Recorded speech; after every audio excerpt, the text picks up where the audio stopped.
자만하지 마. 한눈 팔지 마. 어떻게 여기 둥지를 들어. 예.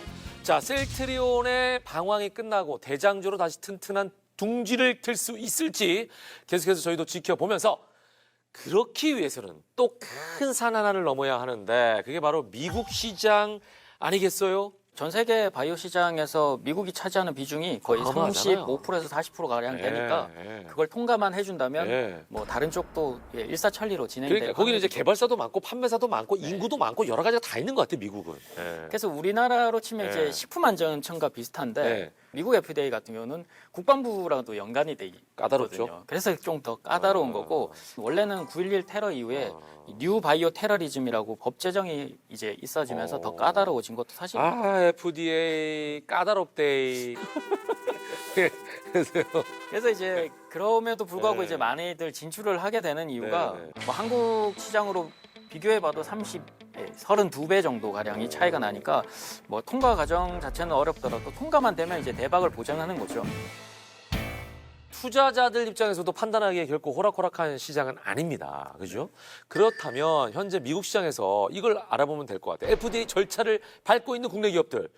나 들어갔대 이게 아니라 절차를 밟고 있는 기업들. 여기를 좀 알면 우리가 네. 그중에 네. 픽할 수 있잖아요. 어떤 기업들 있죠? 일단은 역사적으로 FDA 신약 통과한 네. 회사들도 있긴 있습니다. LG화학, 예전에 LG생명화학이고요. 그다음에 동아ST 이 두 회사는 항생제 쪽에서 항생제. 승인을 받았었고 네. 그다음에 SK케미칼은 혈우병 치료제, 그리고 SK 바이오팜 같은 경우에는 수면 장애 치료제하고 그다음에 뇌전증 치료제 이렇게 이제 신약으로 통과가 됐었던 케이스는 있는데, 네네. 근데 이제 블록버스터급은 아니죠. 블록버스터는 사실 항암제나 아니면 네, 당뇨나 환자들이 많은 그렇죠, 그렇죠. 이쪽이 이제 성공을 해야 되는데, 최근 한미약품이 네. 그 중간에 라이센스 하우스 이제 미국 회사에 한 게 있어요. 스펙트럼이라는 회사에 네. 폐암 신약을 네. 갖다가 했는데 이 회사가 신청했는데. 다 끝나고 FDA 신청까지 했어요. 네. 신청까지 했는데 그 FDA 자문위원회에서 네. 조금 이상하다. 부작용이 좀 있고 그다음에 약효도 의문이 좀 간다라고 하니까 갑자기 바로. 한미약품이 급락이 나타나는. 아니 한미인데 왜? 그다음에 HIV 같은 경우에 간암 치료제 같은 경우에는 네. 글로벌 임상인데 아시아인의 비중이 83% 아니냐. 네. 그럼 이게 글로벌이라고 할 수 있냐. 그러네. 이런 이제 또 얘기가 나오면서 또 HIV 주가도 또 최근에 한번 떨어졌는데, 이 바이오 쪽은 변동성이 네. 너무 큰 그런 케이스들이 많죠. 자, 진짜 강력한 무기 한 방이 있어야 될 것 같은데요. 네, 결국엔 바이오도 이 신약 개발에 대한 어떤 능력을 가지고 있느냐, 이거를 우리가 보는 게 가장 중요한 것 같거든요. 그런 의미에서 또 하나 또 가지고 온 게 또 있죠.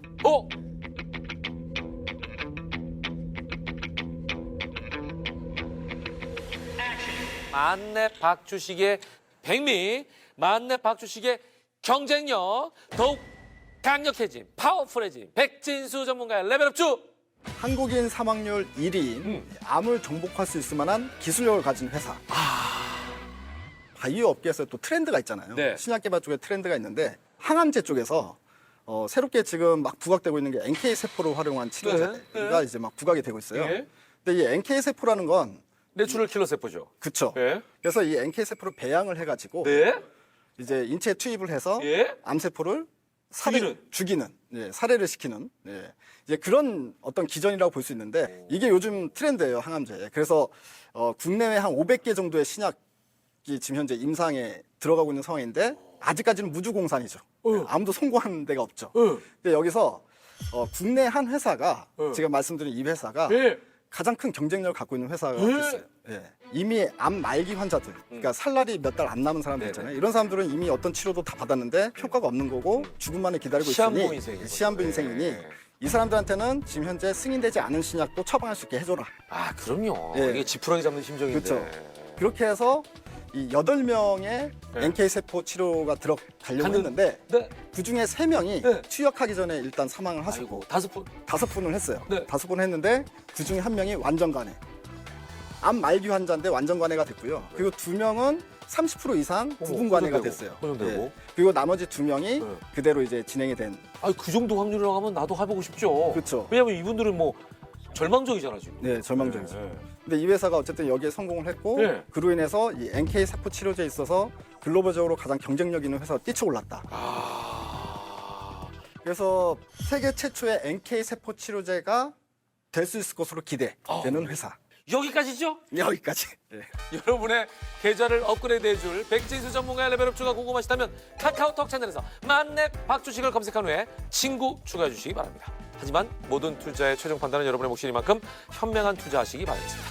그리고 이동우 전문가의 레벨업주가 아직 남아있습니다. 이것 또한 궁금하시다면 끝까지 지켜봐 주시기 바랍니다. 그럼 이어서 두 번째 핫이슈 확인해보죠.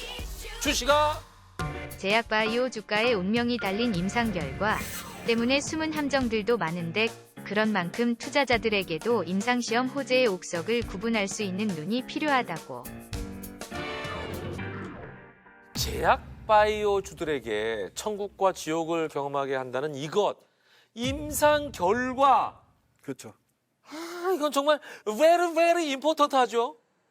임상 단계에서 어쨌든 평균 15년 이상 걸리는 거고 신약 자체가 비용도 1조에서 2조 가량이 드는데 아무나 뛰어들 수 있는 것도 아니지만 그렇죠. 그걸 자금을 조달하는 것도 굉장히 어렵잖아요. 그렇죠. 뭐 실제로 이제 그 단계별로도 1상에선 63%, 2상에선 30%, 그리고 3상으로 가면 58.1%. 그리고 신약 분목 허가나 뭐 총 단계까지 하면 이제 9.6% 수준까지 아유. 낮아진다고 하니까 거의 뭐 천당과 지옥을 오갈 수밖에 없는 상황이죠. 그래서 이 코스닥 폭락의 과거 그 주된 이유 중에 하나가 바로 이 상장 바이오줄 기업들의 임상 실패 때문이었다 이런 얘기도 많이 있었어요, 그죠? 네, 코오롱 티슈 아유. 같은 경우에 예. 예, 이미 시작 승인 받아가지고 국내에서 인보사, 인보사. 예, 팔다가 다시 취소가 되고 그리고 이제 뭐 상장 폐지까지 이제 가는 예, 그런 상황이 발생이 됐었고 신라젠 같은 경우에는 상장 전부터 상당히 기대를 모았다가 네. 팩서백 같은 경우도 막 성공할 것처럼 되니까 네. 주가가 10,000원에서 15만 원까지 1년 만에 15배가 올랐어요. 나중에 그 DMC라고 네. 이 중간에 이제 데이터 모니터링 위원회 있잖아요. 야, 이거 팩사백 임상은 중단하는 게 맞겠다. 아. 이렇게 권고를 했단 말이에요. 아. 그거 하면서 이제 망가지기 시작했고